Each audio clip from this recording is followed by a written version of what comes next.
All right, people, so let's jump right into this. Let me, for starters, say I am so glad that I've always been taught to not to be a fan of anybody's, to not respect anybody that don't respect me, to not be fooled by people thinking that people care about your well-being, to not think that people care if they're treating you fair, if they're being honest with you. Um, Loyalty means nothing. Doing the right thing to most people means doing what's right for them, even if it's not necessary, and especially those who talk a lot. What am I talking about? Well, you saw the thumbnail, and I told you guys there was a time where, you know, Tank was on the come up, and you're going to give the benefit of a doubt to someone as they're coming up because you move them at a certain pace. But Tank has shown through time that he doesn't have the type of bravery that he pretends to have. He was perfectly okay. Like, example, when these fighters, they watch videos, they hear what's being said. But you never hear them come and say, hey, listen, for everybody that's saying that, say, for example, Floyd and Leonard Ellaby are holding me back. No, that's not true. Okay, basically, there's no protection here. We're moving at a certain pace, but I have the final say so, and it's actually my idea. Okay, they're working with me. Nobody's telling me I'm not ready. Tank said the opposite. But he tried to tie it into Floyd was trying to set him up to lose because Floyd thought that he was screwing his daughter. But at the same time, Tank not only won, but he stopped the guy. Floyd's in his ear every round trying to pump him up and get him. Floyd's not going to try to destroy his investment. You understand what I mean? His cash cow. Like, think, y'all. But because of the ignorance and the hatred for Floyd, people wanted to blame Floyd, Leonard Ellaby, TMT, because they're talking about keeping it in house, right? We're gonna keep it in house. You want to fight with us? Come over here, right? Because they were perfectly fine knowing they're gonna make the money regardless, right? Well, everything doesn't last forever. There's always something that's gonna come to an end. But with Tank, he was okay with that. And for him to tell the story about how Floyd was telling him he got to fight these guys, and I've seen videos of Floyd talking right in front of Tank's face, telling him, yo, if you want to be great, you got to fight these guys, man. I see this, but it's so funny how it's like I have to post everything for half of the morons out there with something to say to go, damn, this motherfucker's right again. So now, let's just go through all of that, fast forward all the way to now. Mr. Mental health issues, Mr. The struggles are real. I'll say this about Tank Davis. When he was going to fight Lomachenko, and Lomachenko walked away, he didn't call Lomachenko a coward. He didn't call him a ducker. He basically sympathized with him. And in fact, in the Lamont Roach press conference, he said, like when Lomachenko walked away, like I understand why and stuff. And remember, he starts talking about like people think like I'm unbeatable, but like maybe like I can fight somebody that might catch me a good shot, knock me out. You know what I'm saying? And I'm looking at him like first, I'm checking to see if he's trying to be sarcastic towards Lamont Roach. But no, this is what he's talking about. And then he's talking about he's gonna retire after this.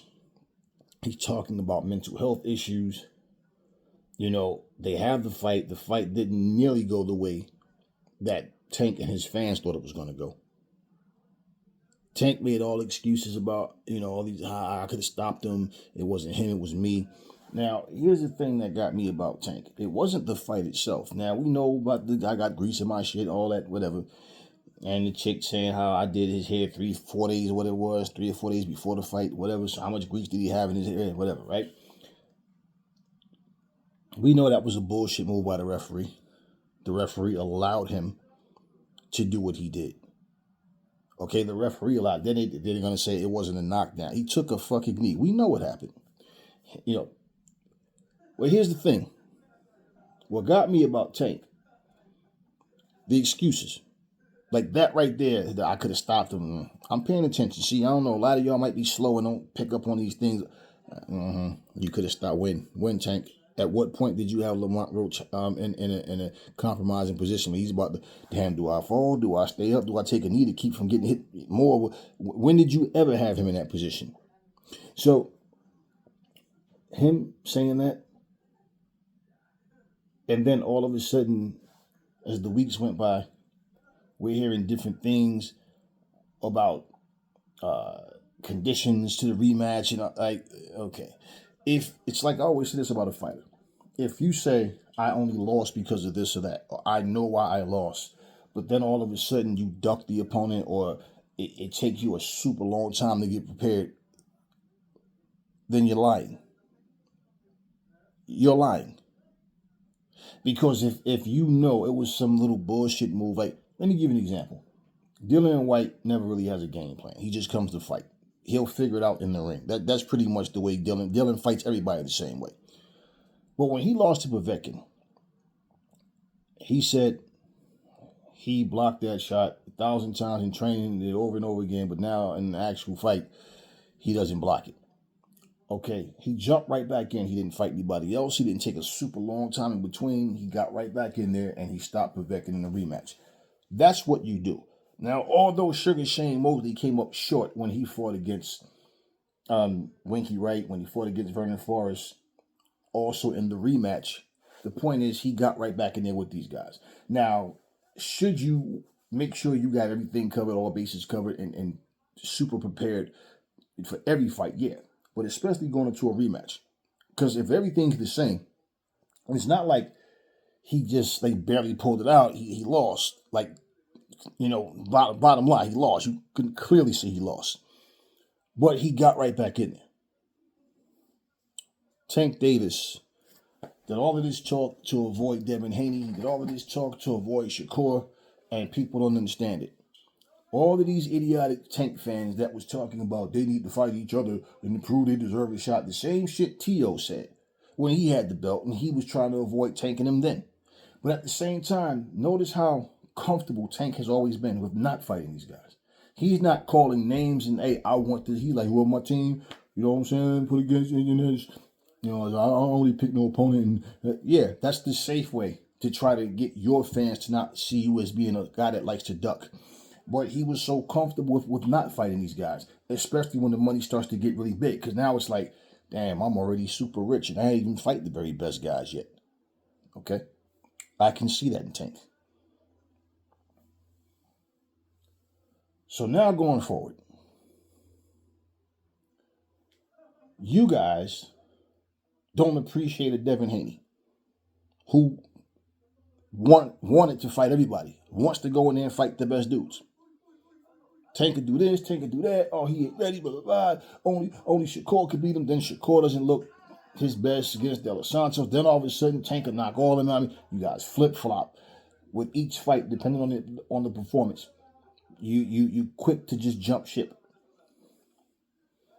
Look at what Devin Haney did, and look at his mindset of what he sees as boxing, himself as a boxer, and then Tank with all this, he can knock anybody out. Well, damn, he don't seem to think he can knock out Lamont Roach. So you don't appreciate a Clarissa Shields. You don't appreciate real fighters. Like, just a quick side note. I watched the fight with Sky Nicholson. Watched her fight today. And I'm sitting here and I'm comments, oh, I'm not impressed. Oh, this person was just a punching bag. Oh, this, right. Okay, first of all, I don't know as far as negotiations go, who was there, who wasn't there, available for her to fight at all of his hate towards Sky Nicholson simply because Sky Nicholson said, hey, at one point, she was holding the title. Amanda Serrano holding the title. Are we going to fight or what? Oh, this is the person supposed to be, Amanda Serrano. Well, that's yet to be seen. The point is, this is another champion in the division. She wanted to fight for undisputed.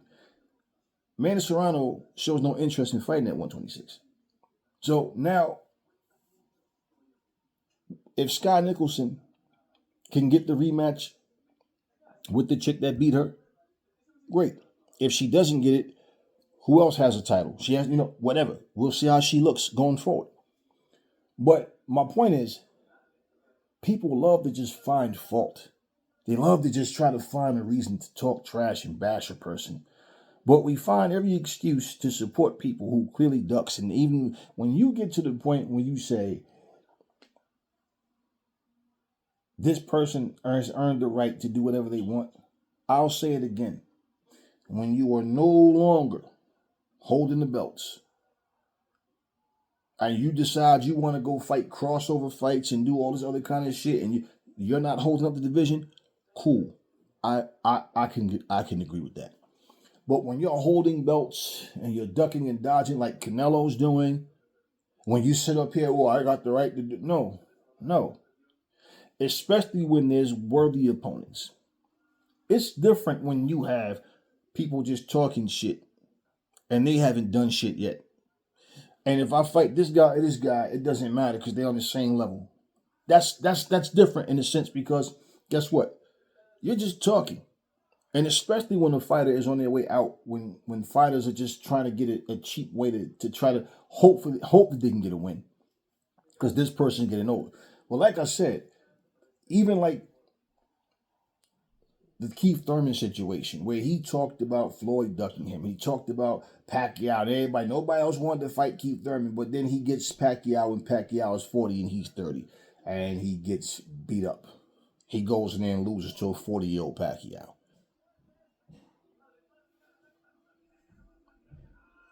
The excuse that the Keith Thurman fans was making was that Keith was focused on his marriage and his wife. He was happy. He wasn't focused on... Okay. It's just never the better man won. All right. Now, this is the way people think. So now we get back to the little belly dancer. These fighters show you guys they don't care about you. They never cared about you. They care that you support their careers and help them to become rich. If you didn't dump all your money into these fucking pay-per-views and everything, you might have a nice little chunk of change saved up. But this is what they do. You guys eat it up. You're quick and proud to call yourselves fans of other fucking men, and you glaze these guys, and then when they do things like what Tank is doing, you make excuses. Now, the excuse of the fight not happening, at least from the people talking, because I haven't really heard anything from Tank, but the excuse is that, well, because of his domestic situation, he's not ready and it's going to take time. Okay. Should Lamont Roach sit back and be inactive and wait for Tank? No. But here's my thing. If his legal situation, if whatever's going on between him and his woman, or the baby's mom, or whatever they are to each other now, if that's the case, then he should not be focused enough to fight Jake Paul either. And he's going to have to gain some weight. He's going to have to, he's not going to go in there at the weight he's at now and fight Jake Paul. He's going to have to put some weight on. Jake Paul has no shame. He'll fight any elderly person or any midget, because basically he just wants to try to make sure he has the majority of the advantages on his side. And the only thing that Tank will have over him is experience. But at the same time, you see how you Tank fans, all you fighter fans, I don't care about this bullshit. I'm not even gonna watch this fight when it happens. Now, if I just happen to watch the replay because I give you guys the boxing news or something like that, that's about it. I'm not gonna sit down and take the time to watch this bullshit fight though. Now, we watched Daniel Dubois do the same thing. He claimed he got sick, and I don't even believe that shit. I think it's bullshit. I think it's bogus. I don't think he was even sick. I think and had he been sick for real, okay, cool. When you come back, Joseph Parker wasn't going anywhere. So why'd you decide you're going after Usyk? Yeah, you're the best heavyweight out there. You want to prove it. You're pissed off because you want Joseph Parker and all this bullshit he claimed. But then Frank Warren stands there and says, no, we've chose Alexander Usyk, and that's the fight we're getting. So it's a bigger fight, it's a better fight, and blah, blah, blah. But yet, Dubois puts this act on as if he really wants Parker. Okay. Well, you ran from Parker simply because you knew, Frank Warren knew, and anybody else around you knew. It's possible Parker might beat you, man. Parker beat you, you don't get this shot at Usyk. So if you're going to lose, it would be better you lose to Usyk because you get that crack at that title and a bigger payday. I'm not stupid, man. And he went in there and got stopped. And got stopped earlier than last time. Couldn't land that body shot again, right? That you needed to fold Usyk's ass in half, and it didn't happen. And basically, the difference in this, of course, well, Tank isn't searching for a better opponent. He's searching for a bigger payday. This fight makes zero sense. This is a stupid fight. This is a stupid fight. But yet, you guys all glaze Jake Paul and whatever he does next, okay? You see what Roy Jones did? For about a month, Roy Jones he was doing interviews and he was talking about how he wanted to test the chin of Jake Paul. I told you, he wanted a Jake Paul fight. He wanted that payday. Okay, that didn't happen. Jake Paul, at least as of now, Roy Jones isn't on his radar. So Roy Jones decides to do what? Purposely, let me start talking shit about Floyd. This ain't had nothing to do with, Floyd this, Floyd that, Floyd did. No, he provoked Floyd.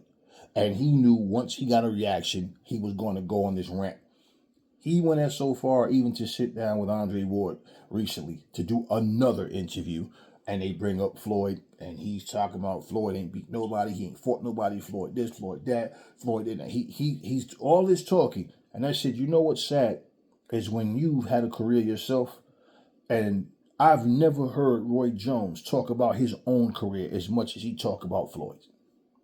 At no point in time, I don't hear him say nothing.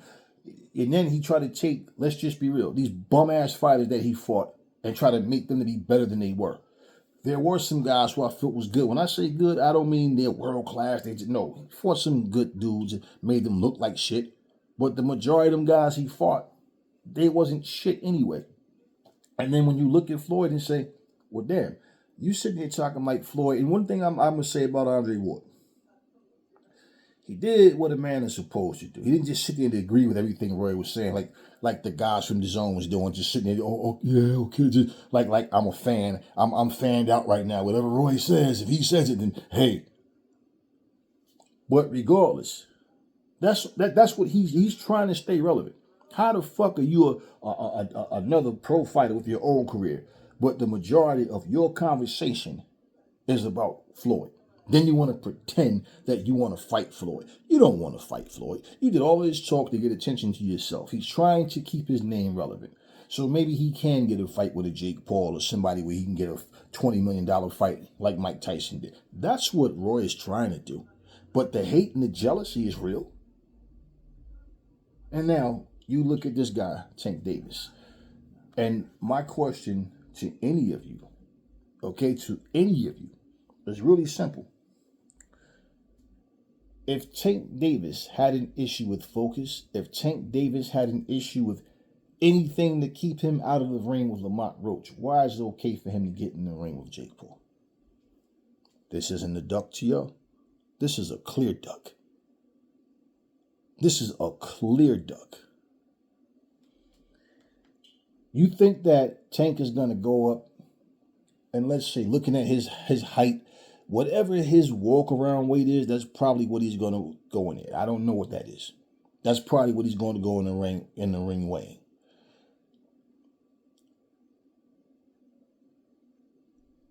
Tank Davis is coming to get this money and leave. He kept talking about retiring, right? Okay. Tank Davis has made up in his mind, if I'm going to leave, I need to leave with the biggest bag that I could possibly get. Who else can I fight that I'm going to get the type of money that I want? In fact, Jake's bigger than me. but I'm a way better fighter, right? Do you think that Tank Davis really gives a shit about how any of these fans feel? I told you before, these guys are opportunists, and they're going to fight whoever they can get the biggest bag with. The problem is, you, as fans, will sit there like a bunch of seals clapping and shit, and won't think, look at what we're paying for. This is the joke that boxing has become. So, I remember when we first got this word about Turki Al-Sheikh, this was after his first fight card. Before or after. And one of the family had asked me, do I think that Turki will be able to change boxing? And just like I told you, I said he'll probably more than likely be able to get a certain group of fans interested in his product. But as far as shaping boxing as a whole, no. And when you get involved with other fights, whether it's in the States or wherever, and you have the deep pockets involved in the deal, yeah, you can help out in those ways, but in general, no, this is a whole different demographic of people. The mindset of people now is different. Let's just be real. You got men walking around here wearing dresses, carrying pocketbooks, wearing skirts, and doing a bunch of sissy shit. Which one of them do you think want to get punched in the face? Okay, so this whole scenario of thinking that something's going to be said or done is going to turn the clock back, and then we're going to start to get that old feel of boxing back. We're going to start to, no, it's different.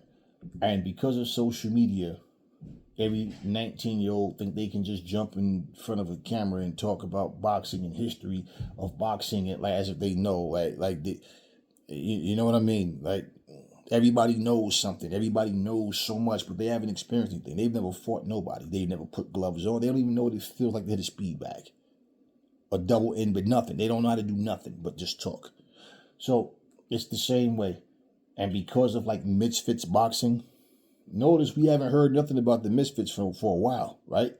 Okay, so since then, if you look at it, since that rather happening, it's become a thing where people think they can just get up and put a pair of boxing gloves on and fight, and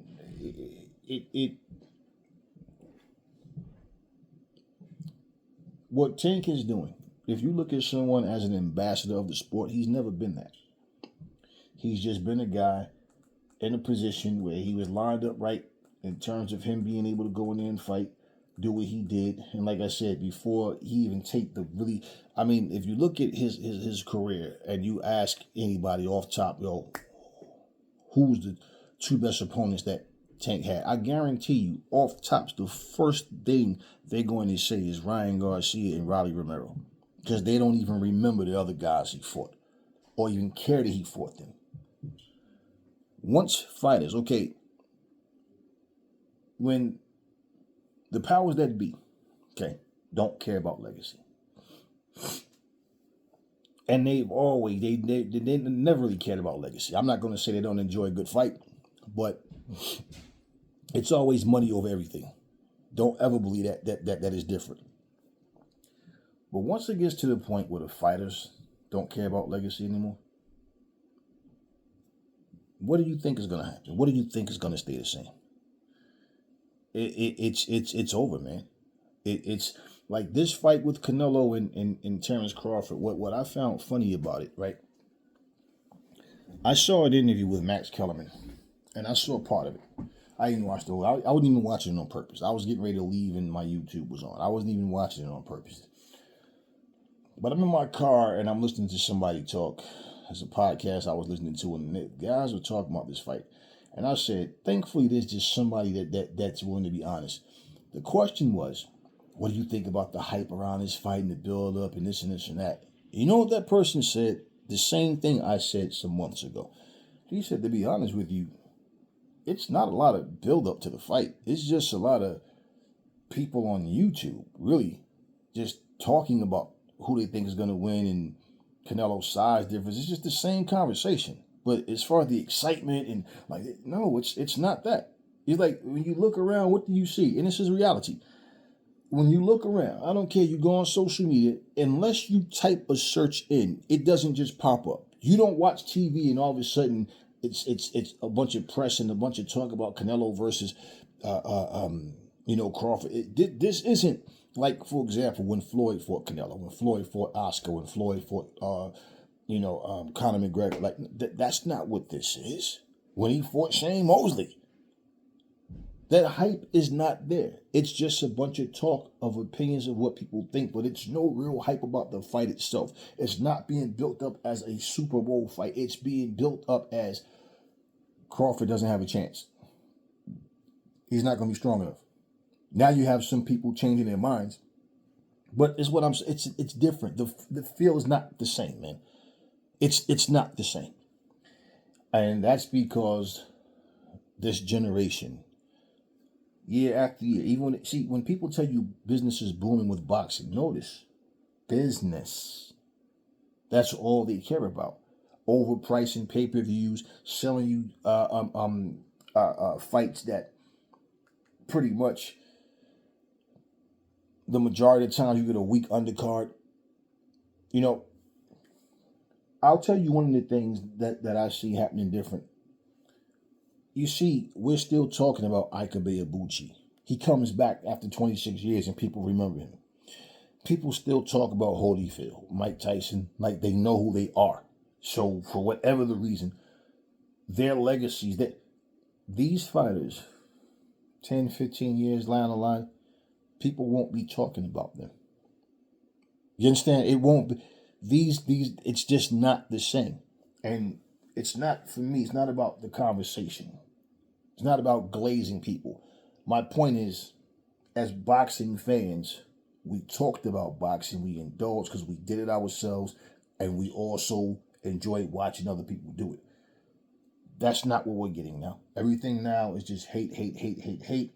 I don't like that guy. He's not this, he's not that. But we'll take, like I said, someone because you like their personality. You like something about, a bunch of stupid stuff. Or anything that has nothing to do with boxing. But it's something about them that you like. This is the era of time that we're in. So therefore, it's like I said to one of my family members the other day. He said, "Man, you know what?" And someone was reacting. Was watching people that were reacting to Bo Jackson, Barry Sanders, and my cousin's like, "Why they acting like?" I said, "Cause they act so stupid. They acting like they shocked, like they don't know." I said, "Cause they don't know. You think because you and I know. That's what you think, but they don't know. So they're what? Yo, no, yo, this motherfucker not human. Right? But they all talk like anything good just started in like 2010 or something. They think because this player was like, bro, are you serious? The NFL is not 15 years old. This is not the very beginning. This isn't the Bart Starr days. Like, are you serious? Yeah, the same how they react to Michael Jordan, but nobody was playing defense back then. Oh man, Mike was the only great player. They ain't had no competition. All these stupid narratives that people come up with. But hey, I said all that to come back around to this. Once again, these fighters, once they don't care about their legacy, it's done. They don't. All they care about is the money. But a part of me can't blame them. Why? You expect these fighters to, when everybody else is just, and they keep talking about Floyd kind of fucked boxing up because, no, he didn't. Floyd did what Floyd did. Floyd ain't follow nobody else's blueprint. Floyd did what Floyd did. And everybody else trying to follow Floyd, not one of them has even come close to being what Floyd was and what he still is. Example of something, right? If Roy Jones thinks Floyd has a weak resume, what does he think about Terence Crawford's resume? Hell, we already know he's delusional because he act like he had a stellar career. in terms of his opponents. So my thing is, even with Terrence Crawford being a 2-weight division undisputed champion, is Terrence Crawford, you say his name, everybody knows you shut? Nope. No, he's not what Floyd was either. In fact, he's fighting. Look at the biggest fight of his career. A Floyd Mayweather leftover. And he's older than that Floyd Mayweather leftover. And that's the biggest fight of his career. So however this fight goes, after Crawford fights Canelo, if Canelo wins, I don't think Canelo retires. I think he sticks around and feel like his stock is going to go up money-wise. And you know what? He's going to cherry pick some more. If Crawford wins, I think he retires. But if he wins, or no matter who wins, if Crawford wins and he decides to not retire, don't duck Jermall Charlo. Fight Jermall Charlo. He's the only real one left at 168. Same for Canelo. If you win, don't duck Jermall Charlo. And you know what happens? Whoever wins, the majority of people are going to say nobody can beat that person. Either one of them getting there with Jermall Charlo and he go in there and beat them. Oh man, he's old now. Jermall Charlo is the same age as Canelo. Yeah. So the excuses. If it's Crawford, for example, we can't go for him just beating Canelo to his very next fight. Oh, now all of a sudden he's old, or he took such a beating against Canelo. Whatever. We don't. However the fight plays out, no excuses. I'm no fighter fan. I mean, I just love fights. Let me say it like that. I don't even like putting the word fan in my name, period, or in the same sentence with me, period. I'm nobody's fan. But as someone who loves fights, let me say, all of these fighters get to the point where they go from being the hunter to the hunted. And they end up losing that edge of being the one hunting you. And they start making excuses to sit back and not fight certain guys. I remember when Larry Holmes was trying to break Marciano's record. Remember the video where he was jogging? And Larry Holmes said, this is going to be a cakewalk. It's going to be a piece of cake. Get 49-0. And these heavyweights that's out here now. So one, what did Larry Holmes tell you? Yep, I'm going to catch that record. Am I a great fighter? Yeah. But two, there's a lack of opponents out there that can really challenge me to prevent me from becoming 49-0. When he fought Spinks, he felt like he got robbed. They fought the rematch, he felt like he got robbed. Okay. What happened, happened. And the way I see it, I think Spinks got too complacent. Holmes got too complacent. I don't really think he thought Spinks could challenge him at all. But at the end of the day, regardless to how he feels or anybody else, what happened, happened. But his words to me was he got too complacent. He really thought okay. And they hated Holmes when Holmes said Rocky Marciano couldn't carry my jockstrap. Oh man, people act like he just kicked the door in and shot their mom and their dad right in the middle of the head and then smiled about it and walked out. In fact, urinated on them first too after he did it and then walked out. That's the way they reacted to Larry Holmes. But Larry Holmes, when he did what he did, and people knew that he was trying to break Marciano's record, it didn't matter if it was Spinks or anybody else. They didn't want to see Larry Holmes break his record. Okay, a lot of people didn't want to see him do it. But you got to really look at things for what they are, man. Larry Holmes is a fighter that was in the winning fights. He was fighting everybody that was there. He wasn't ducking anybody. Larry was that dude. Can we say the same thing for Tank Davis, though? Can we say Tank is out here just fighting everybody. Like him and Lomachenko ducked each other. And like I said, nah, we gonna be fair. Don't let's sit here and play stupid like Lomachenko didn't open his mouth and say fight Tank Davis for what? Money? And he says he's not motivated. And this is way back. He came into the division. He said, you know, if Tank gets a title or whatever, or he goes up hot, and hey, look what happened, man. And then when they were supposed to finally get it on, you know, he decided he wanted to go and spend time with his family. And I told y'all then, I said, I don't see the purpose of Lomachenko coming back. Okay, you about to fight the biggest fight of your career. And now you're just going to go take a little hiatus and chill with your family and come back and fight who? And all of these Lomachenko fans was naming all these other lesser fighters that they wanted to see him fight to keep him away from Tank. Yeah. Well, what did he do? He retired. Okay, cool. No harm, no foul. Just a fight that didn't happen. At some point, you stop caring about how people see your legacy because you realize everything is not going to happen the way you want it to happen. And people are going to draw their own conclusions.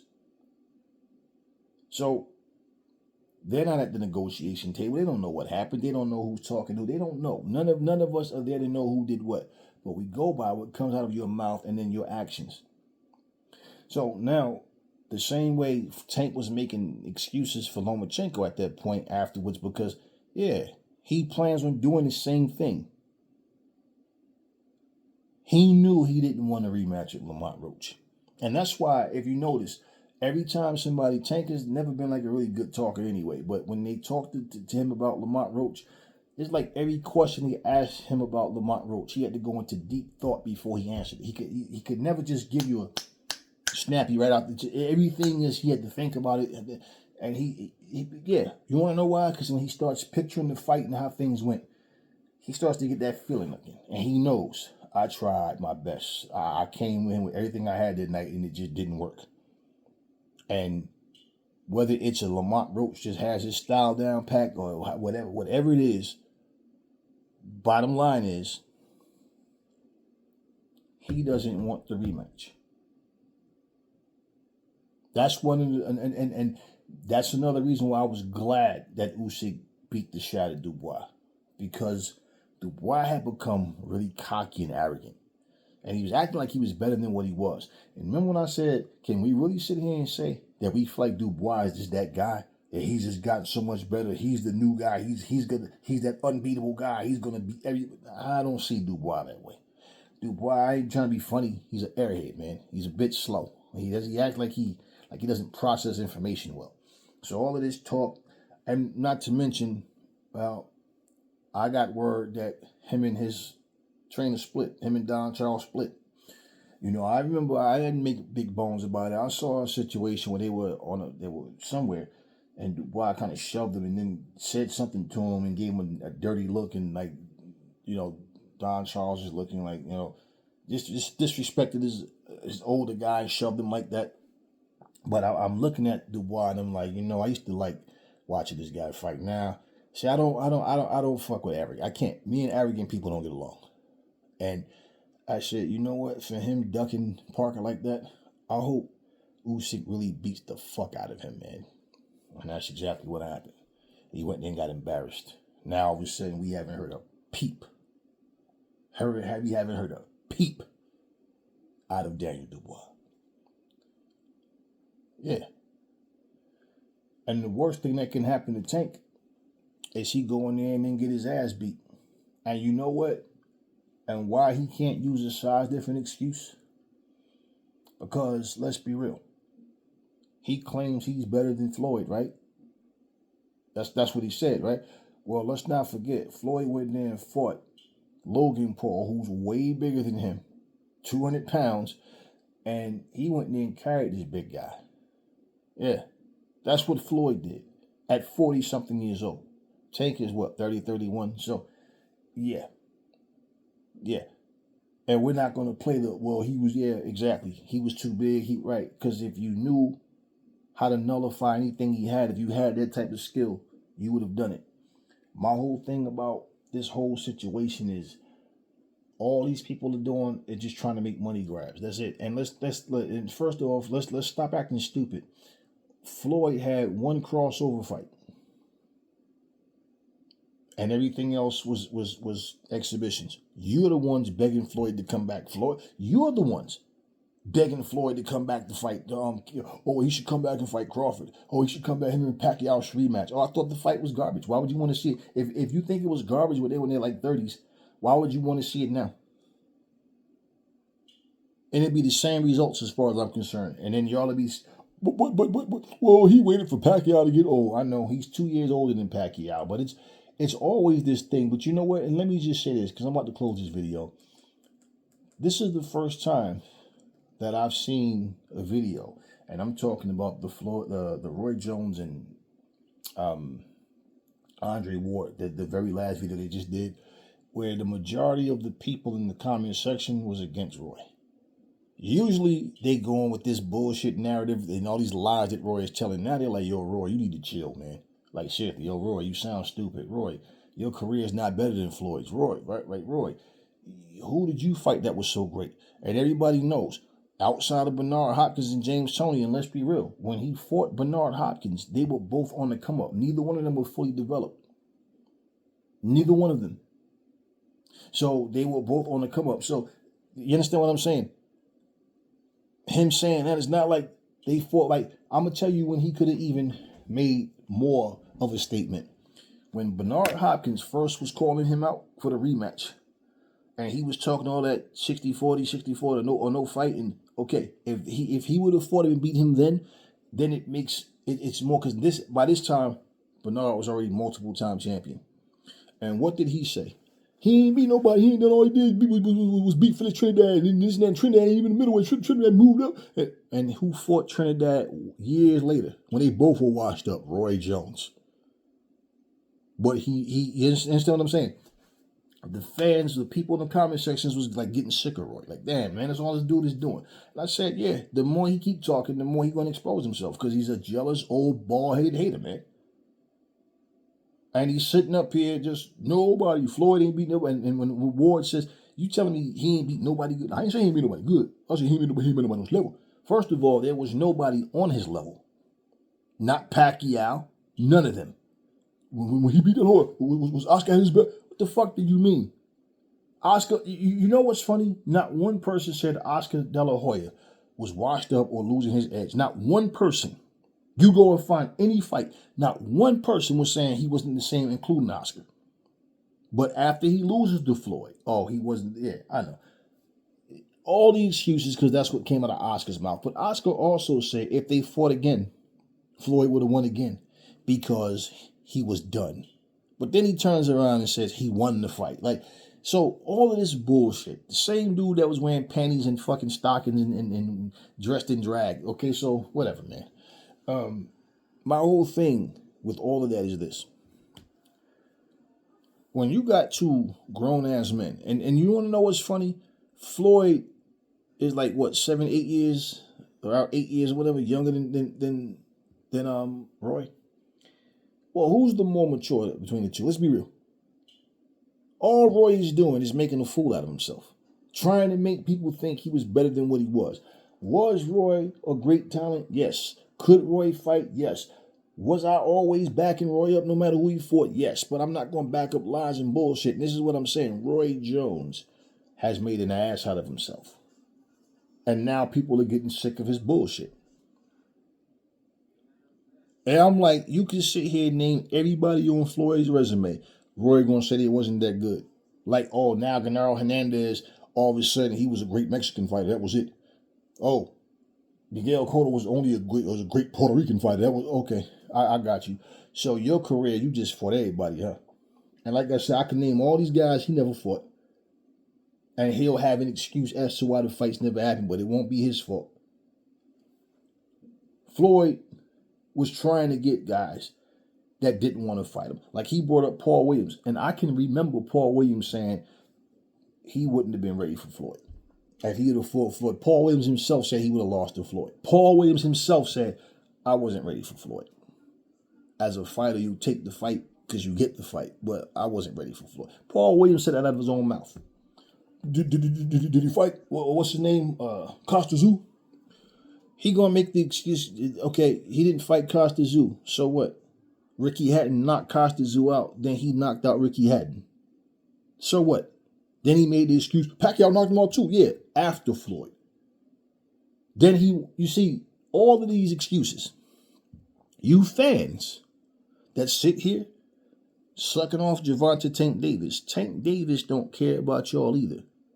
One day, Tank Davis will be sitting up, maybe somebody be talking to him, and he might start spewing the same type of lies and hate that Roy is doing because somebody comes along, like, for example, Carmel Moulton might be that guy that comes up and surpass Tank Davis, and then Tank Davis start making excuses or lies up saying, you know, how Carmel Moulton ain't this or that, or saying stuff like, who did Carmel Moulton beat? And, you know, just saying, right?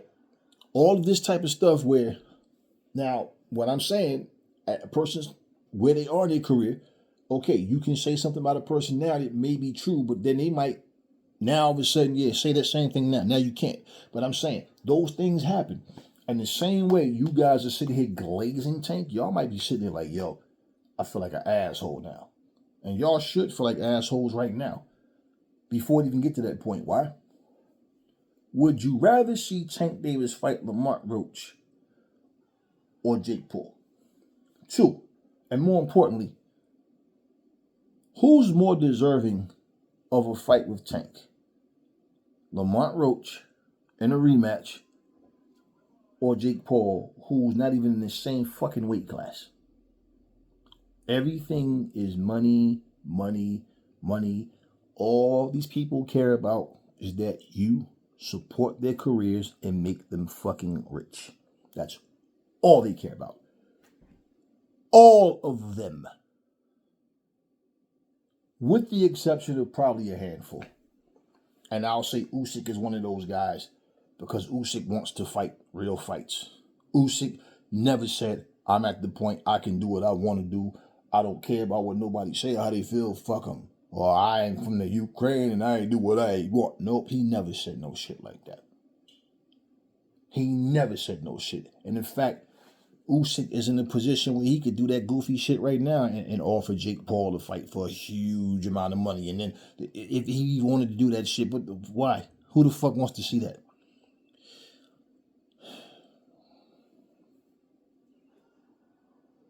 Clarissa Shields, she wants to smoke.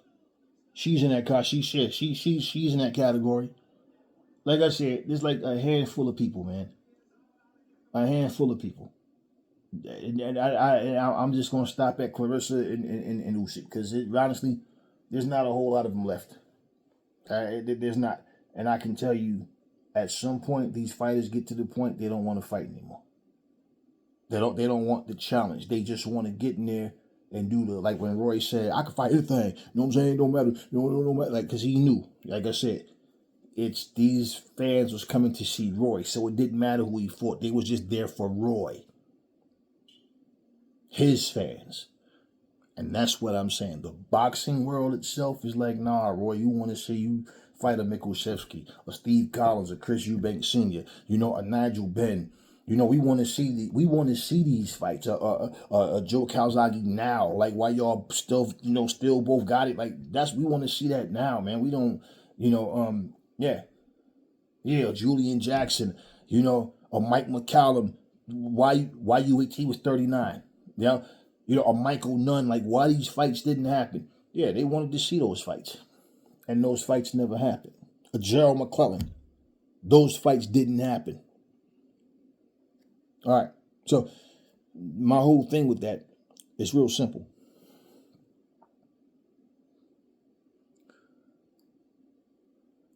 I don't have sleepless nights. I don't feel betrayed. I'm not walking around here angry, punching my fist in the air like Cuba Gooding Jr. when he's on Friday because I feel like I made a fool out of myself. You fans of these fighters should feel like fools, and you should be in your kitchen throwing punches in the air like Cuba Gooding Jr. was on fucking Boys in the Hood, because y'all sit here and glaze the living fuck out of these fighters, and y'all treat these fighters like they can do no wrong because you're fans. I don't give a fuck about them being your countrymen. I don't care if y'all lived on the same street, y'all went to the same high school. I don't care about none of that shit. These guys, these women are all about their fucking money, not what the fuck you deserve. And in fact, because you're fanboys and you carry yourselves the way you do, you deserve exactly what they give you, and that's their ass to kiss. And this is exactly why he's like, Lamont, who? Fuck that. I'm about to get this bag and I'm done. That's what Tank is doing. Does it make any sense that he's going to go up and wait just to fight Jake Paul, then go back down, and then what? Then what? Then what? Who's he going to fight? Why do you think he wait this long and not fight Shakur? He gonna say Shakur gotta go fight somebody else and look good, then build the fight up, then come back, right? Well, Lamont Roach, you handpicked him and said, hey man, I picked him because I knew he was going, bring the best out of me and all that shit, right? But now all of a sudden, you're fighting Jake Paul, but not Lamont Roach in a rematch. The boy's a duck. Y'all don't appreciate Clarissa. You don't appreciate Devin Haney. You don't appreciate the fighters that really want to fight. You don't appreciate the fighters that's been out here chasing opponents down. But you support the fighters who are full of shit. Openly. But I tell y'all what. Tank's been showing his true colors for a while now. And the problem with most people in this world now, you dudes are too soft, you're too feminine.